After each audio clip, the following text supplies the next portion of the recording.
Well, this is my review of the Martin Jaguar.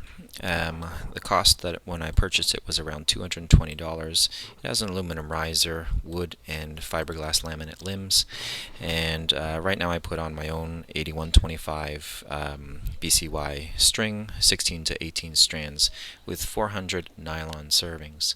Just a quick rant. It's a cheaper bow, but it's not always the equipment. Rather, it's you. It's your technique, it's your adaptation. You need to learn your bow, you need to learn about your arrows. And again, you don't need anything very complicated, just something quite simple. Other people will disagree with this, but what I found is that I can shoot a low spine arrow, so 400 arrows on this bow, and shoot 600s, and it's about learning how it will shoot. Well, I've had this Martin Jaguar now for about 2 years, and I thought this is a good time to do a quick review of the Martin Jaguar now that I've had at least a couple years of shooting it, and show you some wear and tear. The grip is actually quite nice. Metal is cold. The grip is a nice rubber, and it holds nice in the hand even in wet weather. I found that it doesn't slip, which has been nice, and it's fairly warm. As you can see, over 2 years there hasn't been much wear and tear on the grip at all. A little bit more here, but very, very little. So I found the grip quality high, and it's been durable.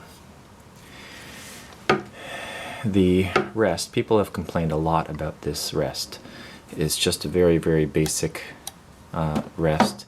There's a little bit of a cushioning there, dampening on the rest. As over the years, it's worn down a little bit. There's a bit of a groove from where the arrow passes. And I found, again, I haven't changed this at all. This is the original bolt-on arrow rest. And I found it, again, very durable. It hasn't broken on me, and that's after shooting hundreds and hundreds of shots with this bow. In the cold weather, in the warm weather, it doesn't matter. It's lasted quite a while, and I found it very accurate. There's an option. People say, oh, you can't shoot it like a traditional bow, and that's true. This is more of a bare bow style because you're shooting off of the rest. But what I found, and what I've seen other people do or can do, is you can, with some woodworking skills or other materials, you can build a shelf up and out. And what happens is you can shoot off of a man-made shelf. This allows the arrow rest is allowed, you can adjust it in and out. I just left it where the factory was, and it's kept it fairly center shot, and I haven't had any problems with that.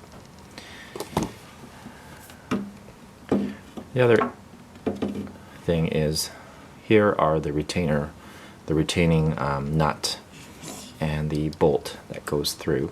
You do need an Allen key, and I haven't had any issues with this or losing the bolt. You just have to be careful and not careless. Some of the areas for attachments, you can attach a stabilizer. I have a 30-inch stabilizer which I put here, and it's just ridiculous, so I don't use a stabilizer. There are the sight mounts.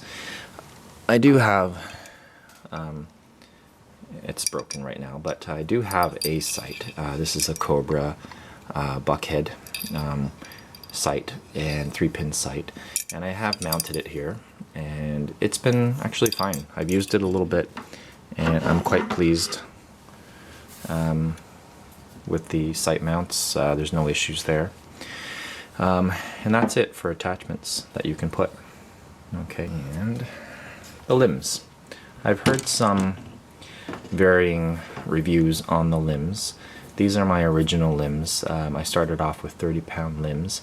I also have a 45-pound set of limbs for hunting. Those are more the hunting limbs, and these are kind of like trainer limbs or fun 3D shoot limbs. And delamination seems to be a bit of an issue with other people's reviews. But as you can see here, there is no issue. Again, for 2 years of shooting, there's no delamination problems from fiberglass to wood. And again, I've shot this in all different types of conditions. The one thing I do have to say about the limbs and the string that came with it was that the nock areas were quite rough.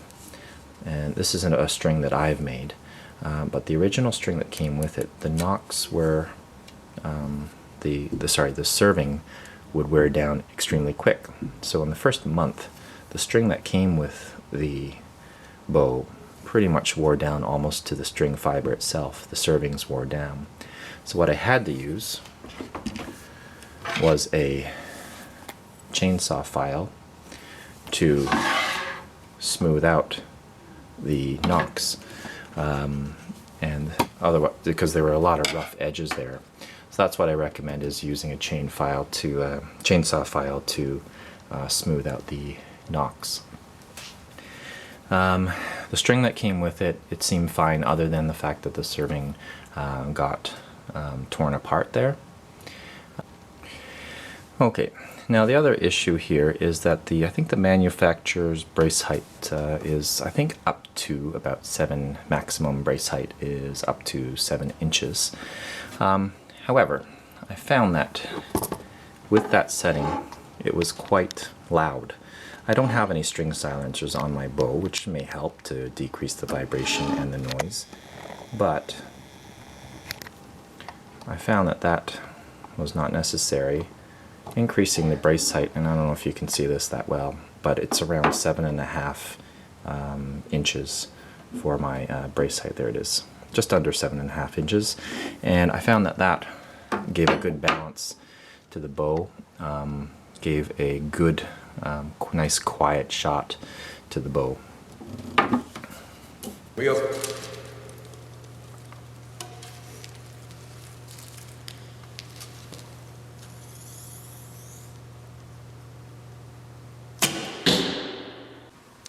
First day of winter, out to shoot some 3D.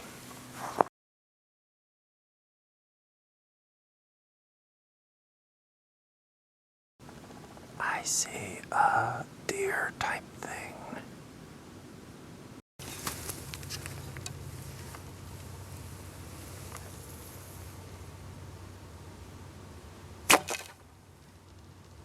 I got it. I see a white something. I got it. Alright, so I just wanted to show you the 2-inch vacuum tubing that I use to store my arrows. Each tube consists of one set of arrows, so I know where they are. And my target system, actually what I'm using is just a cardboard stacked up on each other, and that seems to hold up everything quite well.